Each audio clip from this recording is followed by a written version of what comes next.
ఆంధ్రప్రదేశ్ అధికార కూటమిలో కీలక పార్టీ జనసేన ప్రక్షాళన దిశగా అడుగులు వేస్తోంది. ఎన్నికల్లో 27 మంది ఎమ్మెల్యేలు, 2 ఎంపీలతో 100% విజయభేరి మోగించిన జనసేన కూటమిలో భాగస్వామిగా మారిన తర్వాత ఒడిదుడుకులను ఎదుర్కొంది. క్షేత్రస్థాయి నేతలు ఇష్టానుసారం వ్యవహరిస్తూ పార్టీకి చెడ్డ పేరు తెస్తున్నారు. నేతలు ఎలాంటి తప్పులు చేసినా రాజకీయ ప్రత్యర్థులు పవన్ కళ్యాణ్ అసమర్థతపైనే ఆరోపణలు చేయటంతో జనసేనపై ఒత్తిడి పెరిగింది. దాంతో ఇప్పుడు పవన్ కళ్యాణ్ సీరియస్ థింకింగ్ మొదలుపెట్టారు.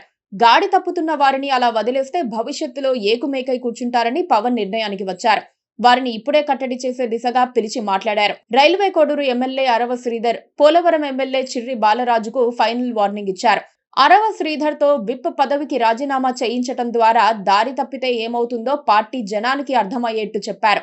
ప్రస్తుతం పవన్ వరుస సమావేశాలు నిర్వహిస్తూ పార్టీ నేతలను దారికి తెచ్చే ప్రయత్నంలో ఉన్నారు. 2 ఎమ్మెల్యేలు అరవ శ్రీధర్, చిర్రి బాలరాజును ప్రత్యేకంగా పిలిపించి పవన్ కళ్యాణ్, నాదెండ్ల మనోహర్ మాట్లాడిన తీరు పార్టీని గాడిలో పెట్టేందుకు అధిష్టానం చూపిస్తోన్న చిత్తశుద్ధిని నిరూపిస్తోంది. గత 4-5 నెలలుగా సోషల్ మీడియాలో శ్రీధర్ కు సంబంధించిన వీడియోలు, వాయిస్ కాల్స్ వైరల్ అయ్యాయి. ఒక మహిళను వేధిస్తున్నారని ఆరోపణలు వస్తున్నాయి. ఈ నేపథ్యంలో అప్పట్లోనే ఆయనను పార్టీ కార్యాలయానికి, కార్యక్రమాలకు కూడా దూరంగా ఉండాలని ఆదేశించారు. అనంతరం త్రిసభ్య కమిటీ వేసి అసలేం జరిగిందో తెలుసుకున్నారు. ఇప్పుడు నేరుగా పిలిచారు.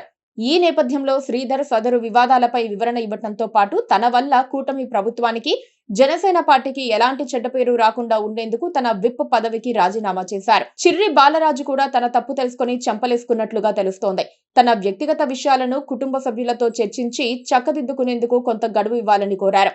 దీంతో 4 వారాల్లోగా సమస్యలు చక్కదిద్దుకోవాలని పార్టీ అధినేత పవన్ కళ్యాణ్ గడువిచ్చారు. నియోజకవర్గం పనులపై దృష్టి పెట్టాలని ఆదేశిస్తూ పోలవరం పరిధిలోని పంచాయతీల్లో 147 కోట్లతో చేపట్టిన అభివృద్ధి పనుల పురోగతిపై సమీక్షించారు.